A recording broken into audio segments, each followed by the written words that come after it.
And welcome to Voices of Truth One-on-One with Hawaii's Future, brought to you by the Koani Foundation. I'm Ahuke Kahu Cardwell, and here we are today on the windward side of Oahu. Look at this view behind me. It's a wonderful day here. We have an exciting guest on the show. Let's go on over here and meet her. Ilei. Aloha. Aloha. Aloha. How are you? I'm good. Good. Introduce yourself to everybody. Tell us who you are. Okay, aloha mai kako. My name is ilei Kawelo, and I'm the executive director of Pai Pai o He'eia. And we have the distinct kuleana of caring for this fish pond called He'eia Fish Pond in the moku of Ko'olaupoko, Ahupua'a of He'eia. And it's a big job. Wow. You know why? Because it's a big fish pond. That's a big fish pond. We're right now on kind of a seawall, yes? Yes, the kuapa is the traditional name for this structure.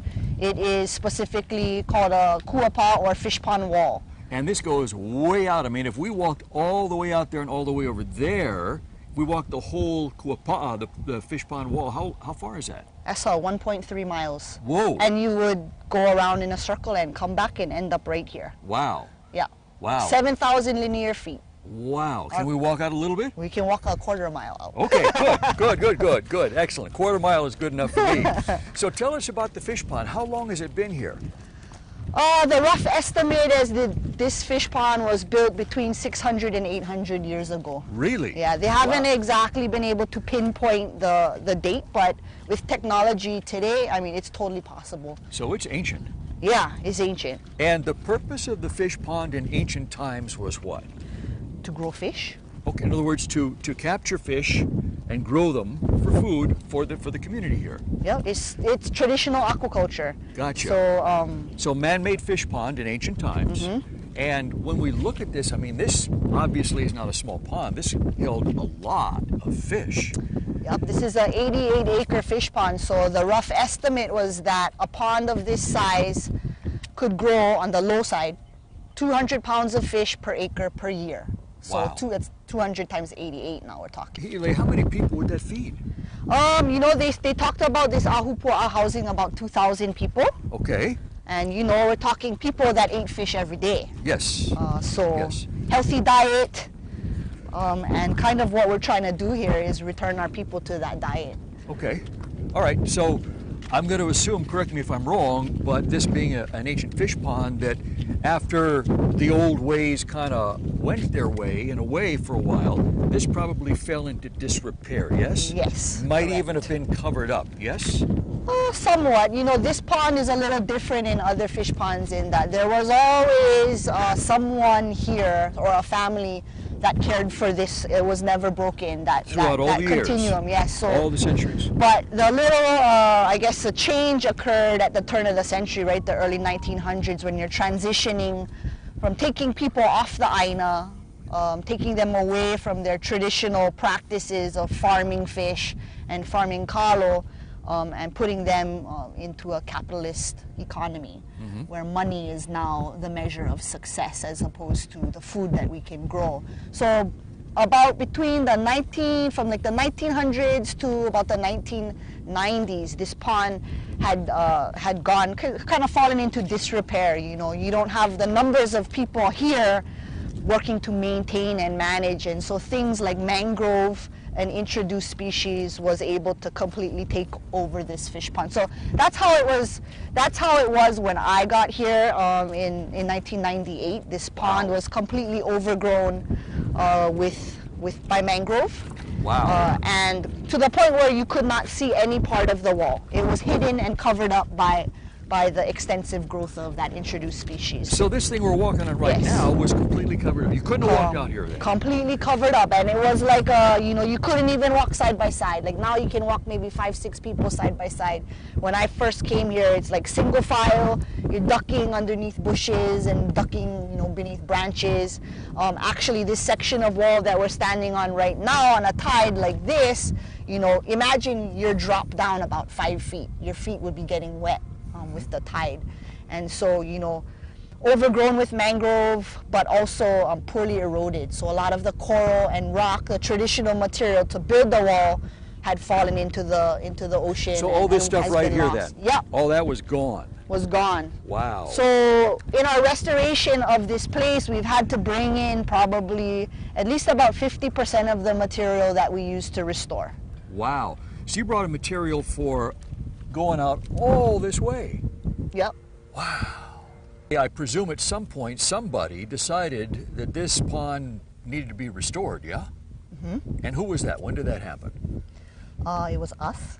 Really? Yeah, in about, well, you know, I had been volunteering here since about 98. Some of my friends, some of my best friends had been volunteering here prior to that and been working here with the former lessee of the pond. And in 2001, a group of us, there were about 9 of us at the time, we formed a nonprofit, Paipaio He'eia. And it was, you know, we were younger, a lot younger, with a lot of energy. And, you know, young Hawaiians with a lot of energy, there's no stopping us, you know. So we just got it in our heads that, you know, it really bothered us that this place was falling into disrepair and that there was so much potential for a place like this that was able to traditionally feed so many people. That imagery of, you know, including community in the process of restoring something for the purpose of producing food really just appealed to us.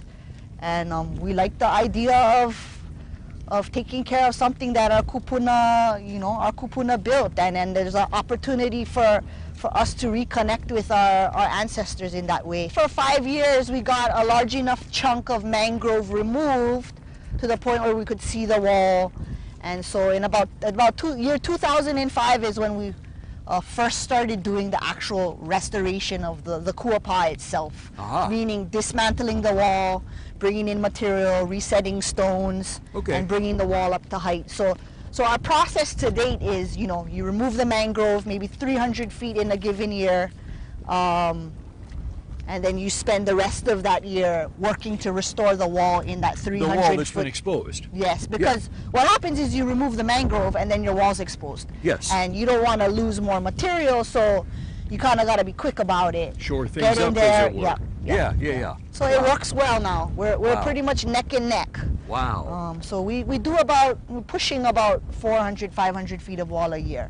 How many people are here to take care of this on a regular basis? Right now we have 9 employees. 4 of us are full-time and the other 5 are part-time. That also includes a live-in caretaker. Yeah.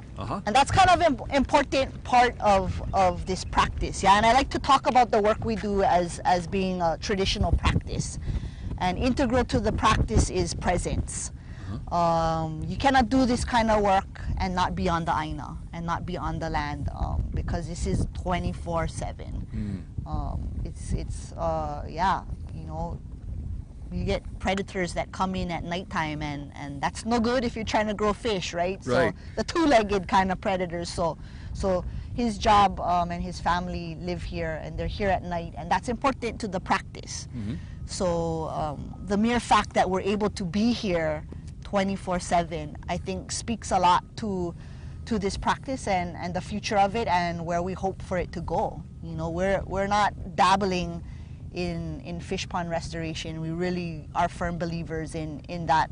You know, if we work on the infrastructure and do our kupuna proud and reset the foundational stones, that the fish will come. And the people will be fed. Currently, you know, we do harvest fish, and the fish we do harvest, we try to be real purposeful in that we take care of, you know, ourselves first and make sure that we're practicing what we preach and eating the fish that we grow in the pond. But secondly, to mahalo all those people that help us do different services, that help to promote the fish pond. We make sure that we take care of the kupuna of the area and distribute fish when available.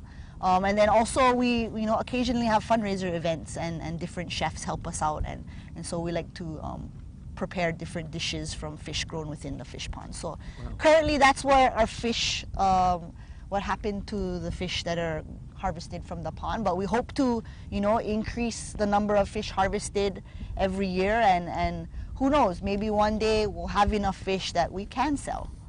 You know, we are a nonprofit organization, and we have staff and employees, and we have to pay for supplies and materials to upkeep this place. So operating a traditional traditional place of aquaculture in modern times is you have sort of these conflicts in your head constantly about wait, should I or shouldn't I? And you know, that's just part of evolution of our people and our practice. Yeah, it's old ways and new ways coming together, yeah? Yep. Wow. Hey, ilei, we're coming up on something very unique over here, huh? Mm-hmm. Tell us what this is. Yeah, this is one of 6 makaha that He'eia Fish Pond has. And what is a makaha? A makaha, you know, the English language doesn't often do the Hawaiian language justice. A makaha, English word for makaha is a sluice gate or a weir.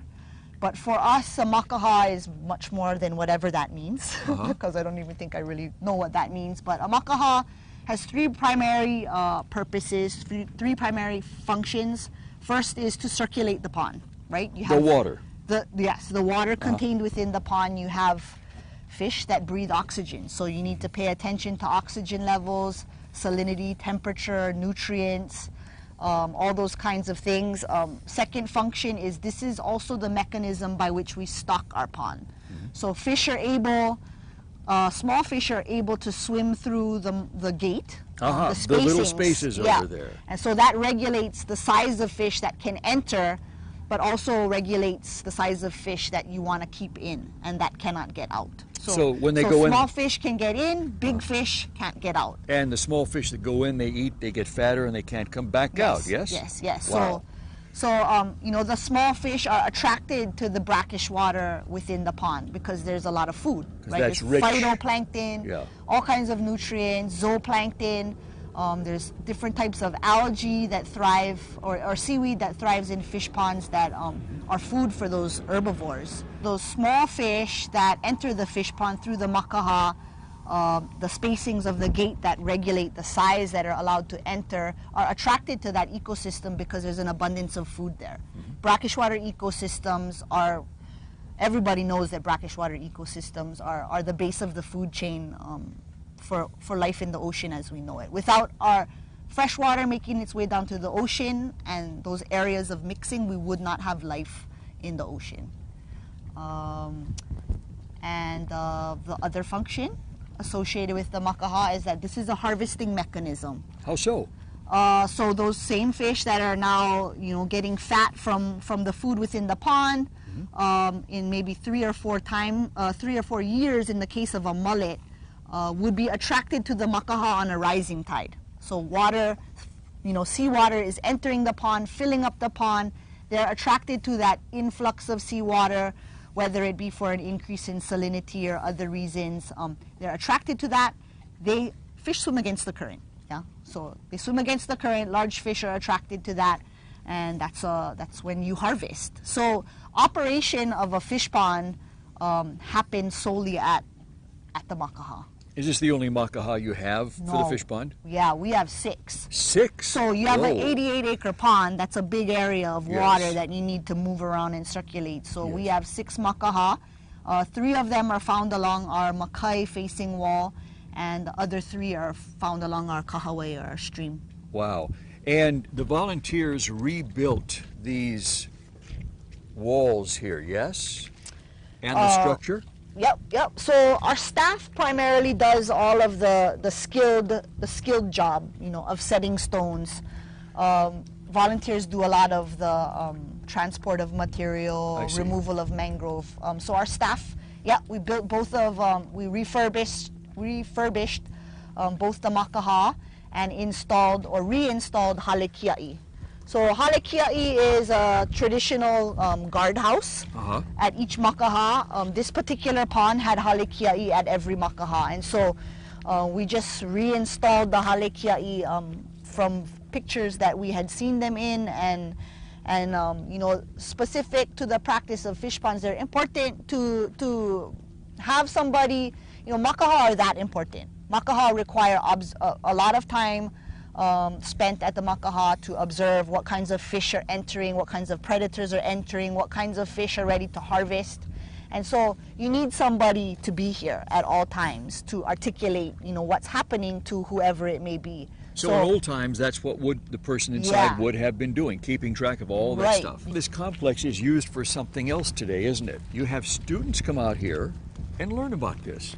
Yep, that is the bread and butter or the fish and poi Is that right? Of our program. Tell us about that. Yeah, you know, we attribute, you know, the growth of our organization and the inception of our organization to basically the charter school movement here in Hawaii. Sort of started at the same time that our organization was founded in about 2001. And you know, charter schools allow for, you know, us to take our kids out onto the aina and teach them about science and math and history outdoors, get them out of a box. And so for 3 charter schools, they were making use of this fish pond as their outdoor classroom. And so we sort of grew as an organization providing the service to the charter schools.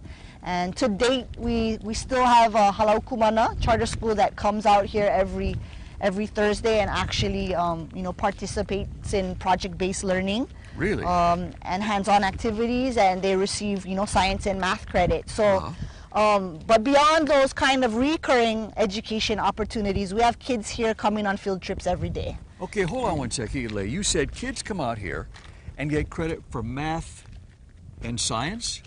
Yep, at least. How can they get credit for math at a fish pond?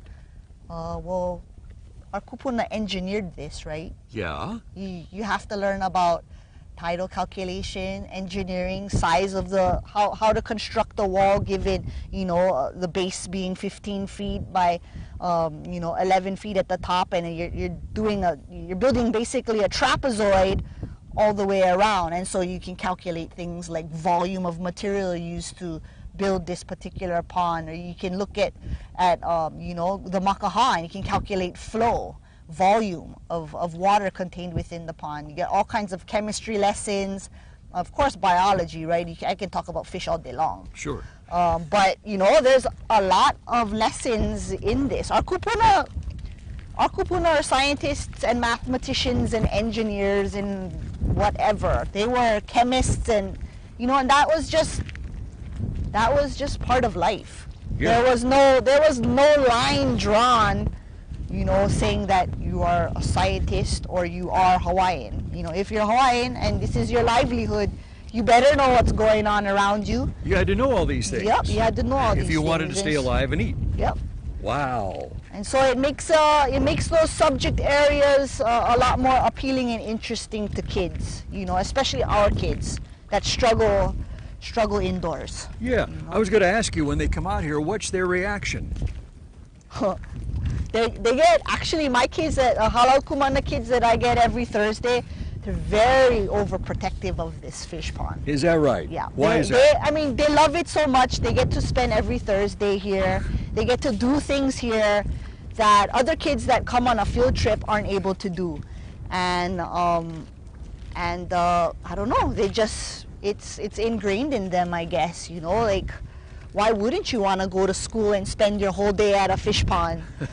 So we're lucky in that every week they look forward to coming here. You know, it's not like the teacher-student relationship when the kids come to school and they're down in the mouth, you know, or sad that they have to be in a classroom all day and listen to a lecture. You know, they're always stoked to come here. Wow. When kids show up here for the first time, what's their reaction when they see this?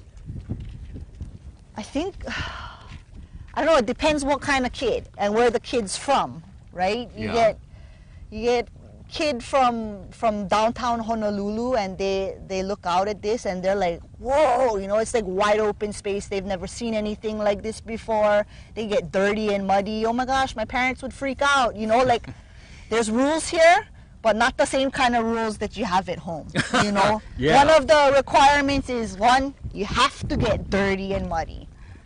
And you know... Well, that's heaven for any kid right there. Yeah, and you know, of course we like kids to keep their voices down when we're talking and explaining the history about this place, but beyond that, when they're working, they can use their outside voices.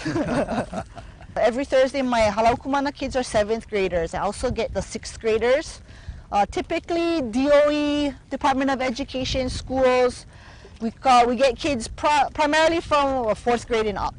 But we do get kindergarten and preschool. I mean, there's exceptions to all of those, but it doesn't matter. I mean, even adults, you know, we get adults that visit here from the continental U.S. and even international visitors. Really? You know, yeah. Wow. There's all kinds of lessons to be had from this place, and we're not particular. You know, anyone that's willing to learn about our history, this is part of our culture and our history, and this is the real Hawaii, and you can see real Hawaiians working to restore, you know, restore places like this and do our kupuna proud. So we're willing to share that with people, as long as those same people are able and willing to kind of promote our message. The lessons of our kupuna are very relevant today, and that we need to go backwards in able to go forwards. Bring the past to the present. To take the value, the cultural values back then and bring them into the present, because that's where the riches are. That's where the knowledge is. Yes. Yeah, especially when we're talking about food. Yeah. You know, we currently, this island of Oahu cannot feed our community.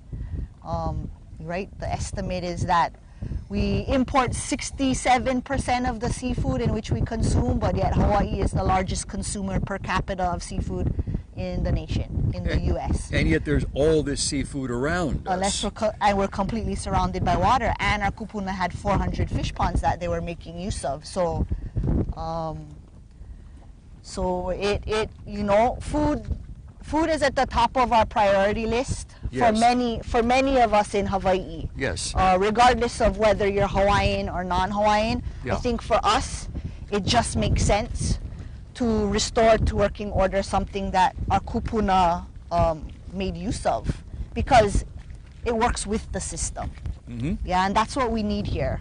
We don't need things that work against the system. Ilei, what's the biggest lesson that kids learn from coming here, spending time here? I think they learn, you know, my lesson that I try to teach is pay attention. You know, I mean, it's be observant, you know, be observant primarily of your surroundings. Uh-huh. We live on an island. We're surrounded by water. We depend on the rain that falls from the sky so that we can have drinking water. You know, the fish in the ocean, if we're not able to eat them, that means that we're doing something wrong on land. So pay attention in that regard, because, you know, being observant is sort of, it just, all it is how are you going to relate to your environment, and how are you going to respond, and how are you going to react. We become more resilient as people if we're able to figure that out sooner. And so for kids that come here, you know, they learn about the fish pond, they learn about the mo'olelo, you know, this place is cool and good fun, but for me it's pay attention and be connected, unplug yourself. Wow. Yeah. You know, the feeling I get, Ilei, is that this is much more than a fish pond here. This is a microcosm of life, is what this is. Because, like you say, you can tell by what's going on here whether what's going on the aina, the land, is pono, good or not. And all the sciences are right here. All the history and culture is right here. It's all right here. Anything you need to know about old Hawaii is right here. Yes? Yep. It's all right here, and I think for us, you know, and there's this sort of underlying, unspoken, I don't know what it is. It's something that we maintain amongst all of our staff and our organization, sort of like our organizational mantra, and why we're so able, we get so many invested and devoted people that work for us, is because they really believe that, you know, if we're able to restore this pond, not if, but when, then that speaks a lot to our people and to the resiliency of our community, and that it provides a lot of hope. You know, if we can make this work on the island of Oahu, then we can make it work anywhere. And we need that. We need that confidence and connection to our kupuna and encouragement. I feel like they encourage us every day in the work we do, and you know, for us young Hawaiians, it's that's what we need. You come here on any given day, a bunch of school kids, you know. The thing is, you're gonna maybe educate 1,000 kids. Maybe it's a low estimate, but you educate 1,000 kids, you're lucky if one comes back, or one takes an interest in this type of work, or you know, this place really speaks to that person. But that's just the work you have to do, and you figure the more opportunities like that and the more places like that exist here, that you mean you're increasing that number 1 to maybe a couple hundred, you know. It has a ripple effect, yes, doesn't it? It has a ripple effect. Yes. But yeah, it's so we look for those. We look for those people. Great, that's wonderful. There we have to leave it. I want to encourage you to keep looking for those people. Mahalo for the work you do here. This is really an incredible place. Very, very impressive. And mahalo for being on Voices of Truth today. Mahalo. And mahalo to our viewers for joining us here at the Fish Pond with the ilei. And remember, you can watch us on the web 24/7 on voicesoftruth.tv.com. I'm Ehuke Kahu Cardwell for the Kawani Foundation. And until next time, ahui ho!